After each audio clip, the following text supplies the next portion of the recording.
Sendero Luminoso, a ese atentado y el pensamiento Gonzalo, que es lo que ahora reivindican el Movadef.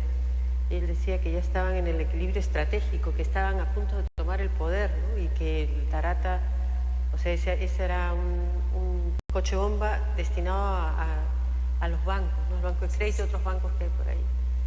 Pero yo creo que Tarata fue lo que marcó el fin de Sendero Luminoso, ¿no? El inicio de su fin. Sí, ya estaba casi derrotado, había salido ya del campo, lo habían expulsado. Pero entonces, ¿cómo te das cuenta cómo ese pensamiento Gonzalo, cómo puede ser un tipo enfermo que, habiendo sido ya casi expulsado del campo, perdido, derrotado, le dice a su militancia que están al borde de tomar el poder y es el gran asalto, y entonces había que atacar a la burguesía y a la burguesía emergente de Miraflores, porque ya tomaban el poder, iban a instalar la nueva democracia, ¿no? Entonces, y exigía de sus militantes su cuota de sangre y que tenían que morir por eso. Luego es de una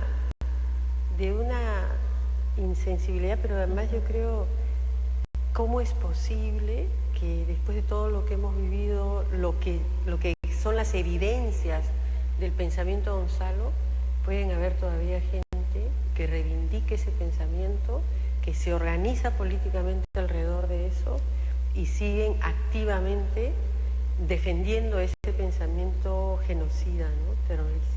Sí, eso es lo que alarma, ¿no? Para hacer la memoria colectiva es un poco frágil, pero en ese sentido, ¿no? Retomando el tema de todas las lecciones que dejó, pues, ¿no? Este atentado de Tarata, doctor Yaranga, algo de lo que dice la doctora Magen me hace recordar que en su momento, incluso ahora se dice, muchos especialistas han salido a hablar, ¿no? A propósito de estos 20 años, del hecho de que en ese momento Sendero Luminoso mostró uno de sus rostros más crueles, más sanguinarios, pero atacando a un sector de la población que de alguna manera estaba todavía, ¿no? Mirando de costado todo lo que está viviendo desde hace muchos años atrás en el interior de nuestro país, ¿no? La violencia, ¿no? El horror de este grupo delincuencial. Así es, yo diría que con Tarata los peruanos recién nos damos cuenta del terror, la insanía que tenía. O sea, los limeños como que recién miramos. Pero que años antes ya había causado ese mismo dolor o mayor en el campo, en la zona altoandina, en las zonas donde vivían campesinos, donde decían que ellos defendían a esa clase. Habían sido asesinados, no solo coches bombas, perros bombas, animales bombas, niños bombas, y que en esa oportunidad Abimael Guzmán, porque eso hay que decir así de la cabeza, la cúpula principal que era más bien él, su ex esposa, su actual pareja y dos más, decidían todo, ¿no? Pero por la posición de él. Y que decía de que para finiquitar el equilibrio estratégico había que atacar el corazón financiero de Lima.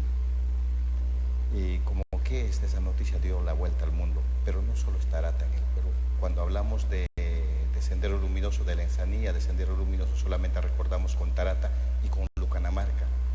Pero no solo son esos dos atentados que en la entrevista del siglo pretende confundir Guzmán diciendo de que fue un error. No fue ningún error. Sendero Luminoso, bajo el mando de Guzmán, cometió una serie de centenares y centenares de matanzas. Sofía no me dejará de mentir que producto de todo esto, por ejemplo, del rescate de estos niños, de los 10 pioneritos, en toda esa zona, esa franja inhóspita del río N, por el tiempo la Comisión de la Verdad no pudo llegar, pero para mí, por ejemplo, las mayores fosas comunes que en realidad son los ríos, el río Apurímac y el río N, son testigos de miles de muertos, personas que han sido degollados uno por uno, que han sido asesinados en masa, que han sido asesinados con armas blancas, ¿no? Comunidades íntegras. Eso fue Sendero Luminoso y eso fue el pensamiento Gonzalo, que en síntesis es pasar por baños, ríos de sangre para tomar el poder. La aplicación a la realidad peruana del marxismo, leninismo, maoísmo, en su mayor dimensión. Claro. En ese sentido, doctora Majer, yo imagino que, ¿no? El hecho de la sorpresa que usted debe tener, ¿no? De indignación, ¿no? Es más preciso decirlo, de tener usted ha recogido tantos testimonios de gente que ha sufrido en carne propia, ¿no? Ha tenido la pérdida de un ser querido por esta insanía del terrorismo, Y ahora ver precisamente que hay pues agrupaciones, personas que pretenden, ¿no?, llevar a la legalidad, ¿no?, pensamientos tan delincuenciales como el del terrorismo, ¿no? Claro, pero además dando la cara y su abogado y exigiendo la libertad de este personaje, Abimael Guzmán, que llamándolo preso político, ¿no? Entonces, que vivió toda la guerra aquí, su guerra en Lima, escondido, y llamando a sus militantes a que entreguen su vida, porque la revolución iba a costar 1 millón de muertos y había que inducir al Estado al genocidio.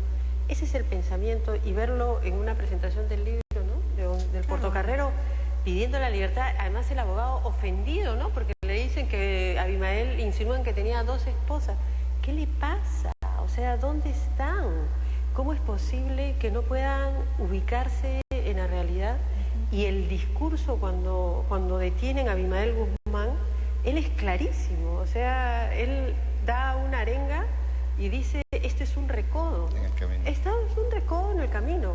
Y su pensamiento de tomar el poder por la sangre y con la violencia se mantiene absolutamente incólume.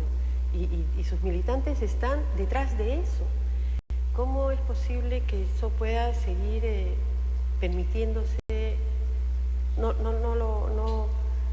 lo puedo entender. Yo no sé si a esos jóvenes son conscientes de los asesinatos y los crímenes que cometieron Sendero Luminoso con la dirección y el pensamiento de Gonzalo, o no quieren entender y están encontrando argumentos que justifican como que el costo de la guerra, ¿no? Y incluso algunas entrevistas que he visto a estos chicos de Movadep, que le preguntan qué cosa es el pensamiento, o sea, cómo puede justificar los asesinatos cometidos ordenados por Abimael Guzmán, y dicen, no, eso lo tendrá que explicar él, y para eso lo tienen que liberar, ¿no? Claro, y eso precisamente es la máxima preocupación, ¿no?, porque es como un peligro latente, detonante, ¿no? La juventud que en su momento, ellos a Dios gracias no vivieron lo que de repente vivimos los que en ese momento éramos niños, los que eran adultos y vivieron en carne propia toda esa desgracia y ese dolor que sembró el Sendero Luminoso. Es el desprecio, ¿no?, a la vida, ¿no? El desprecio a la vida. Para Abimael Guzmán, para el pensamiento Gonzalo, para lo que es ahora Movadep, que se organiza en torno al pensamiento Gonzalo, acá no hay personas, no hay individuos, hay clases sociales, hay enemigos, hay agentes del imperialismo, no son personas, y entonces no tienes que respetar la vida de ellos, ¿no? Y está ahí presente, eso me parece gravísimo.